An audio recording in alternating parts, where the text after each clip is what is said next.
Hello everyone. Now we will discuss the next topic, that is there are certain laws which do not follow the Mendel's laws.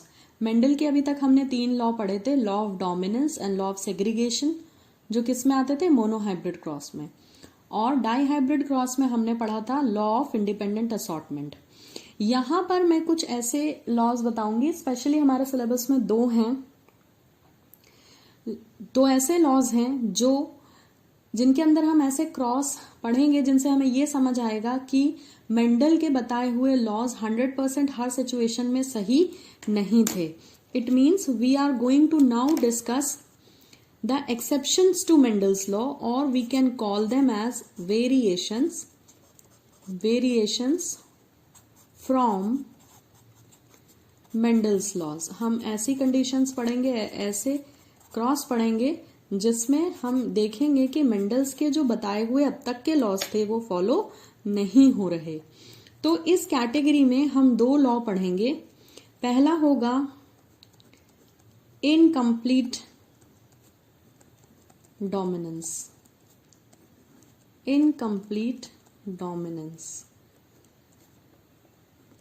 और दूसरा होगा codominance. इन 2 laws में हम देखेंगे कि जो भी कंडीशंस हैं वो मेंडल के पहले बताए हुए लॉज को फॉलो नहीं कर रही, इसीलिए ये एक्सेप्शंस हैं मेंडल्स के लॉज से, या आप कह सकते हैं these laws are variations from Mendel's laws. So today in this video we will start with incomplete dominance. पहले हम इनकम्प्लीट डोमिनेंस पढ़ेंगे.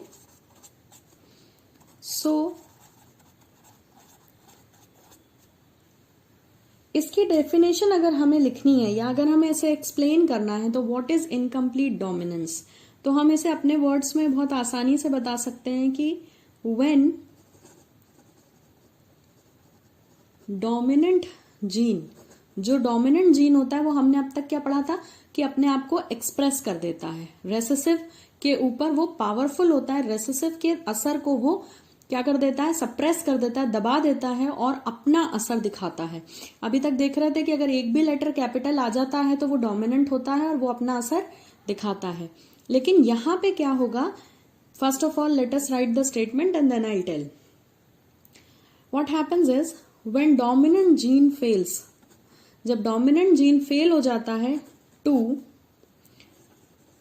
Completely, when dominant gene fails to completely dominate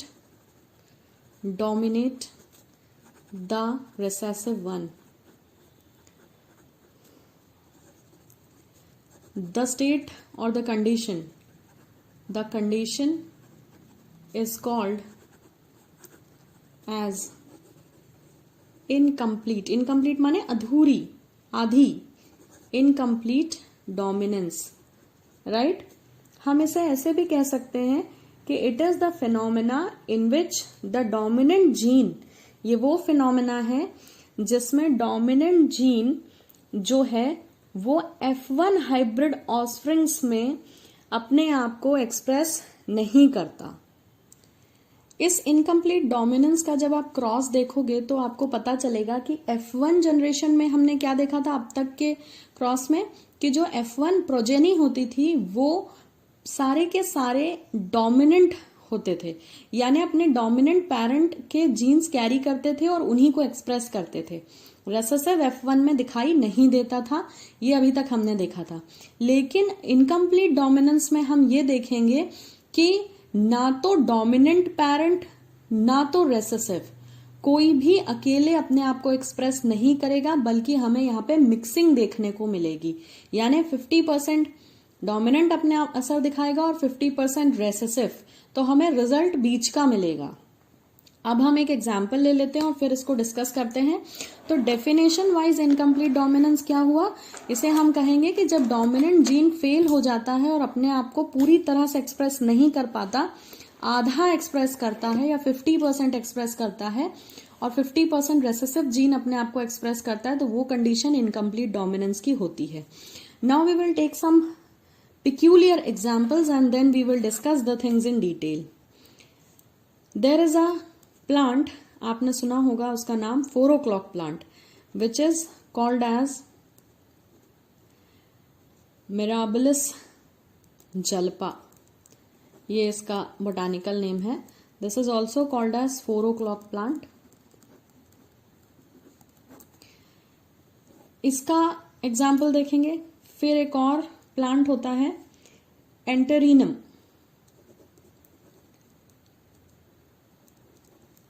एंटेरिनम, this is also called as dog flower. और इसका एक और नाम है that is snap dragon. जो भी नाम से आप इन्हें जानते हो वो ले सकते हैं. ये इनके बोटानिकल नेम्स हैं.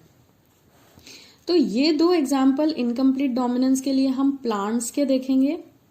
ऑल्दो एनसीईआरटी में सिर्फ ऊपर वाला है दैट इज मिराबिलिस जल्पा ही है.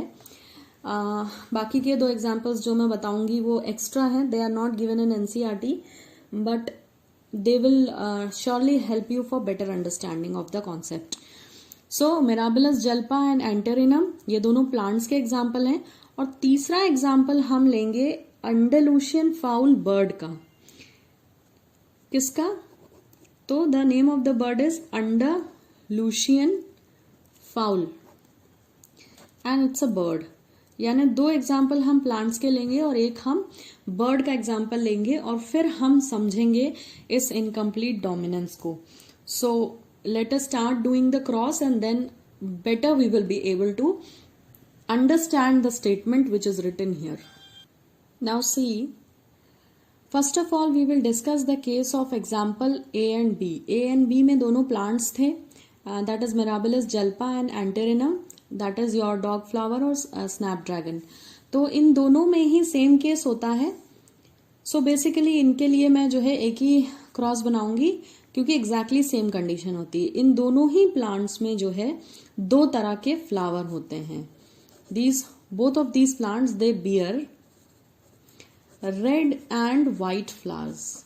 Red and white flowers, red और व्हाइट फ्लावर्स होते हैं. नाउ सी, सपोजिंगली हम जो है इनके क्रॉस डिस्कस करने के लिए रेड फ्लावर को हम आर से डिनोट करते हैं और व्हाइट फ्लावर को हम स्मॉल आर से डिनोट करते हैं. तो ये हुए पेरेंट्स. जब इन पेरेंट्स का क्रॉस करेंगे तो हमें गैमीट्स क्या मिलेंगे? यहां से हमें मिलेगा कैपिटल आर और यहां से गैमीट्स मिलेंगे स्मॉल आर. तो ये हुए गैमीट्स, राइट. अब हम देखेंगे इन गैमीट्स को F1 जनरेशन में कि ये कैसे जो है आपको ऑफस्प्रिंग्स देंगे. तो इसके लिए मैं एक पनेट स्क्वायर बना लेती हूं.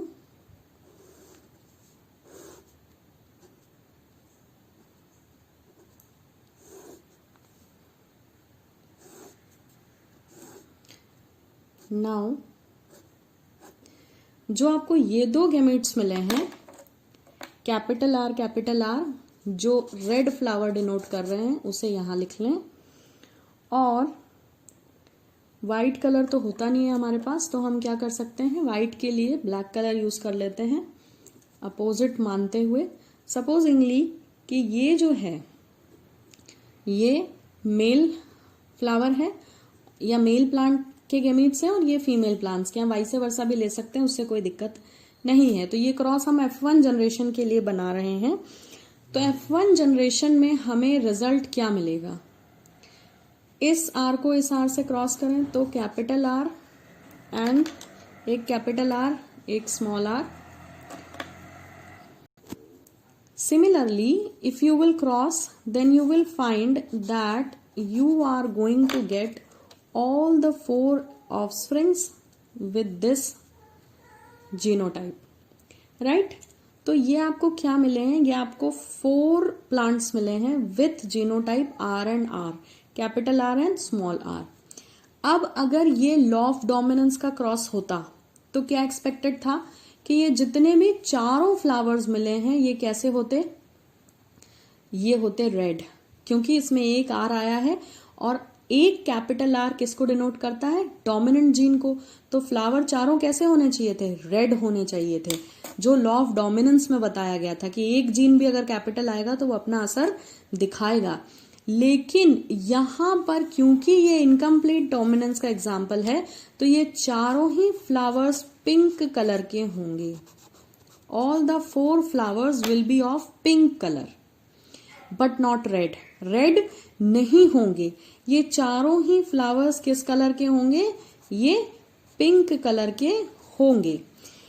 पिंक कलर के क्यों हैं? क्योंकि रेड और व्हाइट के 50-50 कॉम्बिनेशन से अगर आप रेड कलर और व्हाइट कलर को इक्वल प्रोपोर्शन में मिलाएं तो पिंक कलर बन जाएगा, है ना। ऐसा नॉर्मल सिचुएशन में भी होता है, कलर्स मिक्स करके जब हम कोई नया कलर बनाना चाहते हैं तो 50-50% रेड और व्हाइट मिक्स करें तो पिंक कलर बन जाएगा कि नहीं। तो यहां भी वही हुआ है। यहां पर क्या हुआ है? 50% रेड ने अपना असर दिखाया है F1 जनरेशन में। This is F1 generation. F1 generation में पहले हमें सारे के सारे हेटेरोजाइगस सिचुएशन मिलती थी। यहां भी हेटेरोजाइगस मिली है चारों, लेकिन हेटेरोजाइगस डोमिनेंट कंडीशन मिलती थी। यहां पे हमें हेटेरोजाइगस क्या मिली है? इनकम्प्लीट डोमिनेंट कंडीशन कि 50% रेड ने अपना असर दिखाया और 50% व्हाइट ने अपना असर दिखाया और फ्लावर एज अ होल कैसा हो गया? Red plus white is equals to pink colour. Okay, तो this is an example of what? Incomplete dominance. तो यहाँ क्या हुआ है? जब डोमिनेंट जीन फेल हो जाता है और अपना असर पूरी तरह नहीं दिखा पाता, तो वहां क्या होता है कि डोमिनेंट और रिसेसिव दोनों अपना अपना असर दिखाते हैं। इसी को कहते हैं इनकम्प्लीट डोमिनेंस। अभी हम सिर्फ F1 जनरेशन पे ये क्रॉस छोड़ेंगे नहीं, we will talk about F2 generation also. तो F2 जनरेशन में हम क्या कराते थे? F1 की गैमीट्स की सेल्फिंग कराते थे। तो लिख लें F2 generation on selfing of F1। F1 के गैमेट्स ले लें और उनकी सेल्फिंग कराएं। तो आपको F1 से क्या गैमेट्स मिले हैं? आपको मिला है पिंक फ्लावर, यानी एक कैपिटल R मिला है और एक स्मॉल r मिला है, और फ्लावर का कलर कैसा है? पिंक है। ठीक, तो इसी में से आप कोई 2 पेरेंट्स ले लें। तो एक मैंने ये ले लिया है, एक और ऐसे ही ले लें, तो आपको जो है ये F2 जनरेशन के 2 पेरेंट्स हो गए। अब आप अगर इनके गैमीट्स बनाएं तो गैमीट्स क्या बनेंगे? अगर आप गैमीट्स बनाते हैं तो गैमीट्स बनेंगे आर आर, यहां पर भी सिमिलरली कैपिटल आर और स्मॉल आर। ठीक, तो अब आप ध्यान दें कि आपको ये जो 4 गैमीट्स मिले हैं, इनसे आप फिर से पनेट स्क्वायर बनाएं F2 जनरेशन के लिए। तो जब आप F2 जनरेशन के लिए पनेट स्क्वायर बनाओगे, तो मैं नेक्स्ट पेज पे बनाती हूँ so that it would be more clear to see. Now you see, F2 generation में फिर से हम पनेट स्क्वायर बनाएंगे। सो 3 vertical and 3 horizontal lines for making the Punnett square. Now you see, आपके पास क्या है? गैमीट्स हैं capital R and both sides small r as well. तो ये एक सेट ऑफ गैमीट और ये दूसरा सेट ऑफ गैमीट। तो ये supposedly this is male and this is female. तो जब आप क्रॉस करोगे तो ध्यान से देखो, कैपिटल R गोइंग टुगेदर, ठीक है। इसके बाद capital R going with small r, again capital R going with small r here, and the last situation is small r। तो यहां पर if you talk about this cross of F2 generation, ये आपकी F2 generation बनी।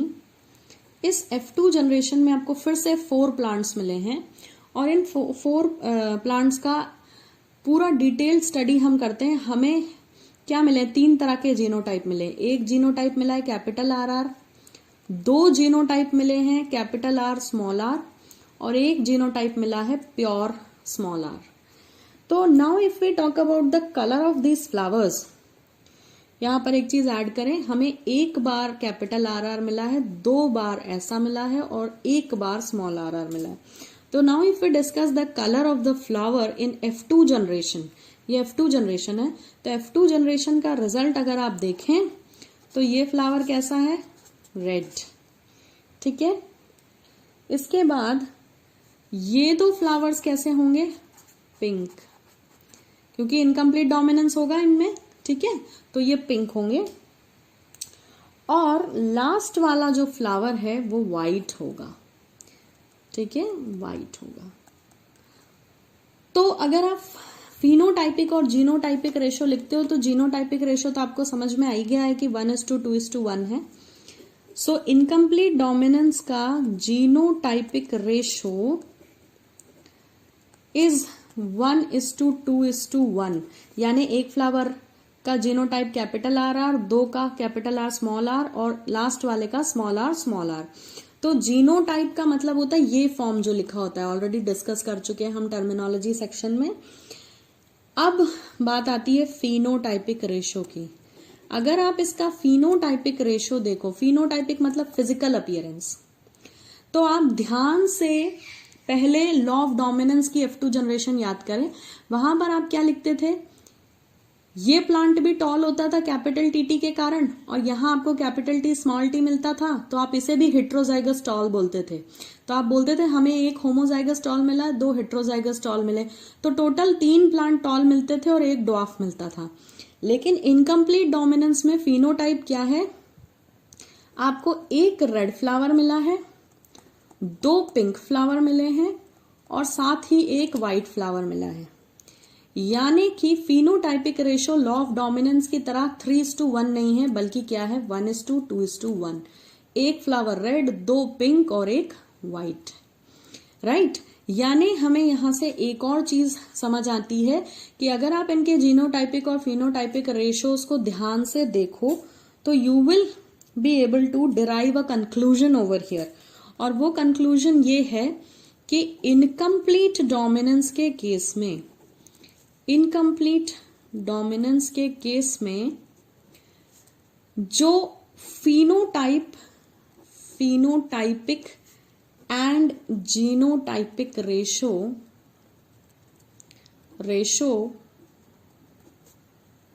Ratios are same.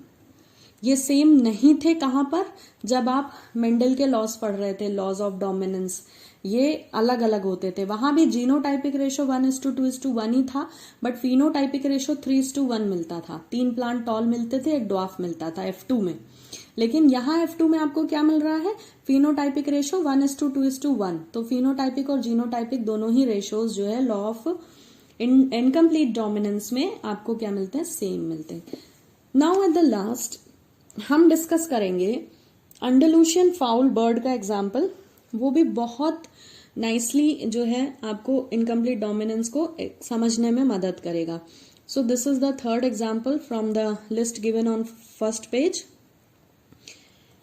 मैंने बता चुका है आपको कि अंडलूशियन फाउल जो है, अंडलूशियन फाउल इज अ बर्ड। इस बर्ड में भी इनकम्प्लीट डोमिनेंस देखने को मिलती है। वो कैसे देखने को मिलती है, तो आप नोट करें कि ये जो बर्ड्स हैं दे आर ऑफ 2 कलर्स, ये 2 कलर्स में मिलती हैं। वो 2 कलर्स कौन से होते हैं, एक होता है ब्लैक कलर की बर्ड्स होती हैं और दूसरी होती है व्हाइट मान लेते हैं, एक्चुअली ग्रे कलर होता है, व्हाइट ले लेते हैं इसको, ठीक है। तो एक ब्लैक होती है और एक व्हाइट होती है। Now we will discuss how incomplete dominance is shown by Andalusian fowl bird. ध्यान दें, जैसे कि मैंने आपको भी लास्ट पेज पे बताया कि अंडलूशियन फाउल बर्ड्स भी 2 कलर की होती हैं। एक होती है ब्लैक, तो सपोज हम ब्लैक को कैपिटल बी से दिखाते हैं, और दूसरी थी व्हाइट या ग्रे, तो इसको हम स्मॉल b से दिखा देते हैं, दे वर व्हाइट। अब ये पेरेंट्स हैं, ये क्या है, पेरेंट्स के गेमीट्स लिखे हुए हैं, पेरेंट्स का जेनेटिक मेकअप है ये, या आप कह सकते हैं पेरेंट्स का जीनोटाइप लिखा है। अब अगर आप इनमें से गेमीट्स निकालें तो क्या मिलेगा, capital B. Here you will get small b. ठीक, ये आपको क्या मिल गए, गेमीट्स। अब आप क्या करेंगे, इन गैमीट्स की क्रॉसिंग करा के F1 जनरेशन निकालेंगे, F1 जनरेशन निकालेंगे। So now let us talk about the F1 generation for these 4 gametes. तो क्या करें, पनेट स्क्वायर ड्रॉ करते हैं, 3 वर्टिकल 3 हॉरिजॉन्टल लाइंस, ठीक है। अब आपको जो गैमीट्स मिले थे वो क्या थे, the gametes obtained were capital B here for black and small be here. तो मान लेते हैं ये मेल गैमीट्स हैं और ये फीमेल गैमीट्स हैं, और हम इनका क्रॉस कराएं तो हमें जो है क्या रिजल्ट मिलता है, capital B small b, capital B small b, similarly capital B small b, capital B small b. हमें 4 क्या मिली, प्रोजेनी, 4 प्रोजेनी मिली हैं जिनका जीनोटाइप सबका चारों का कैपिटल बी स्मॉल बी है। तो व्हाट डू यू फील कि इनको लॉ ऑफ डोमिनेंस के हिसाब से कैसा होना चाहिए था? लॉ ऑफ डोमिनेंस के हिसाब से जब एक जीन जो है डोमिनेंट होता है तो वो अपना असर दिखाता है, तो लॉ ऑफ डोमिनेंस के हिसाब से इन चारों को ब्लैक होना चाहिए था। But all these 4 Andalusian fowl birds are of blue color। ये सब ब्लू होती हैं, चारों की चारों ब्लू होती हैं। एक्चुअली ग्रेइश ब्लू कलर होता है, नॉट एग्जैक्टली कि आप ये सोचें कि सी ब्लू या स्काई ब्लू कलर है, ये इट्स लाइक ग्रेइश ब्लू, पर ना तो ये ब्लैक हुआ और ना ही ये वाइट है। तो यहाँ पर आपने क्या देखा, यहाँ पर आपने देखा कि ब्लेंडिंग हो गई है, मिक्सिंग हो गई है ब्लैक और व्हाइट कलर की, और आपको मिल रहा है ग्रेइश ब्लू कलर। जबकि मेंडल ने क्या बोला था लॉ ऑफ डोमिनेंस के हिसाब से कि अगर एक भी कैपिटल यानी कि डोमिनेंट जीन आएगा तो वो अपना असर दिखाएगा, तो उस हिसाब से इन सबको क्या होना था, कैपिटल बी के कारण ब्लैक होना था। बट ये चारों ही ना तो ब्लैक है ना व्हाइट है, ये जो है 50-50% दोनों का ब्लेंडिंग शो कर रही हैं, और ये चारों ही ग्रेइश ब्लू हैं। अब इनकी सेल्फिंग कराते हैं, ये थी आपकी F1 जनरेशन। अब F2 जनरेशन निकालते हैं by selfing of the progeny of F1। तो अब आपको पेरेंट्स क्या लेने हैं, कैपिटल बी स्मॉल बी और कैपिटल बी स्मॉल बी। तो यहां पे लिख लें on selfing of F1 generation. So जब आप इनके गैमेट्स निकालोगे तो वो क्या मिलेंगे, कैपिटल बी स्मॉल बी, इसके भी गैमेट्स निकालोगे तो capital B small b, right. अब ये आपके 4 गैमेट्स हो गए हैं, यहां लिख लें कि ये गैमेट्स हैं। Now you cross them, now we will cross them for F2 and let's see what happens. So in F2 generation हमने क्या है, फिर से पनेट स्क्वायर बनाना है F2 जनरेशन देखने के लिए। फिर से 3 वर्टिकल और 3 हॉरिजॉन्टल लाइंस हम ड्रॉ करेंगे, और हमारे जो गैमीट्स थे उनको यहाँ पे लिख लेंगे। तो हमारे पास गैमीट्स थे एक कैपिटल बी एक स्मॉल बी, और यहाँ भी एक कैपिटल बी और एक स्मॉल बी। यानी हम क्या करते हैं, एक पेरेंट गैमीट को इधर बना देते हैं और दूसरे को इधर। Supposedly this is male side and this one is female side. तो अब आप इनको क्रॉस करें, क्या मिलता है यहाँ, कैपिटल बी कैपिटल बी। यहाँ क्या मिलता है, कैपिटल बी स्मॉल बी। यहाँ क्या मिलेगा, capital B small b again, और लास्ट वाले में मिलेगा स्मॉल बी स्मॉल बी। तो this is your F2 generation, ये आपकी F2 जनरेशन है। इस F2 जनरेशन में फिर से आपको 4 बर्ड्स मिली हैं। कितनी मिली हैं, 4 birds. Now let us discuss their genotype. Genotype में एक है होमोजाइगस कैपिटल बी लेके बैठा है, एक ये सिचुएशन है, 2 ये वाली है ना। तो मैं दोनों के नीचे 2 लिख रही हूँ, उसका मतलब ये साथ में जाएंगी, और एक है स्मॉल बी। तो कैपिटल बी एक बार, फिर ये एक बार है, और ये 2 बार है, 2 बार कैपिटल बी स्मॉल बी, और एक बार है स्मॉल बी। ठीक है, तो जीनोटाइपिक रेशो क्या हो गया, 1:2:1। जीनोटाइपिक रेशो कैसे निकालते हैं, ये अल्फाबेट्स को देख के, एक जैसा एक जैसे 2, एक जैसा 1। तो this is the genotypic ratio, जो जीनोटाइप को एक्सप्रेस करता हो। तो जीनोटाइपिक रेशो तो लॉ ऑफ डोमिनेंस वाला ही है जो वहां मिलता था 1:2:1, ठीक है, F2 जनरेशन में। But now let us discuss the phenotypic ratio. Phenotypic ratio क्या है? तो फिनोटाइपिक रेशो में आप ध्यान दें तो ये सबसे इंपॉर्टेंट बात होगी डिस्कस करने के लिए कि लॉ ऑफ डोमिनेंस होता तो ये बर्ड्स भी ब्लैक होती 1 और ये दोनों भी ब्लैक होती, क्योंकि यहाँ कैपिटल भी आया। मगर क्योंकि इनकम्प्लीट डोमिनेंस का केस है तो ये वाली बर्ड ब्लैक होगी, ठीक, ये वाली व्हाइट होगी, क्योंकि ये प्योर ब्लैक, ये pure white, homozygous black, homozygous white. But जो ये बीच वाली दो हैं इनमें इनकम्प्लीट डोमिनेंस हो जाएगा और ये दोनों होंगी ग्रेश ब्लू कलर की। तो फिनोटाइप क्या आएगा हमारा? एक ब्लैक, दो ग्रेश ब्लू और एक white. So the phenotypic ratio is again 1:2:1। तो फिर से इस एग्जाम्पल से प्रूव होता है कि लॉ ऑफ इनकम्प्लीट डोमिनेंस में जीनोटाइपिक और फिनोटाइपिक रेशो सेम होता है, ठीक है। ये लॉ ऑफ डोमिनेंस की तरह फिनोटाइपिक रेशो 3:1 नहीं है। अगर होता तो यहां भी ये कैपिटल बी के कारण डोमिनेंस होता, ब्लैक कलर डोमिनेंट होता और ये तीनों ही बर्ड ब्लैक होती, पर यहाँ एक ही बर्ड ब्लैक है जो प्योर होमोजाइगस कैपिटल बी भी लेकर जीनोटाइप रखी हुई है। और ये वाली क्या हो गई, यहाँ पर 50-50% ब्लैक है, ब्लैक का जीनोटाइप 50% यहां से और 50% स्मॉल लेटर के कारण। तो कैपिटल जो डोमिनेंट को रिप्रेजेंट कर रहा है और स्मॉल जो रेसेसिव को रिप्रेजेंट कर रहा है, दोनों की मिक्सिंग हो गई है, या आप कह लें दोनों ने ही अपना अपना असर दिखाया है मगर आधा आधा, इसीलिए इसे इनकम्प्लीट डोमिनेंस भी कहते हैं। So take a note of this point that for incomplete dominance, the phenotypic and genotypic ratio is same and that is 1:2:1।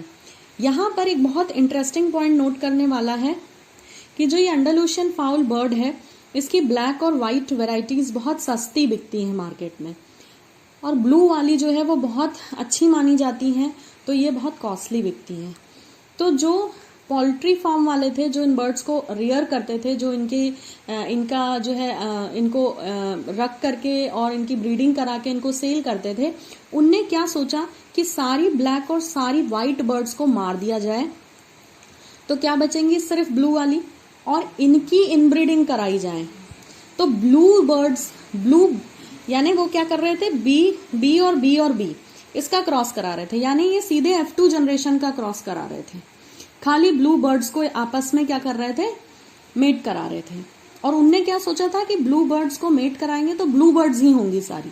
But हुआ क्या, देखो उनको सिर्फ 50% ब्लू बर्ड्स मिली।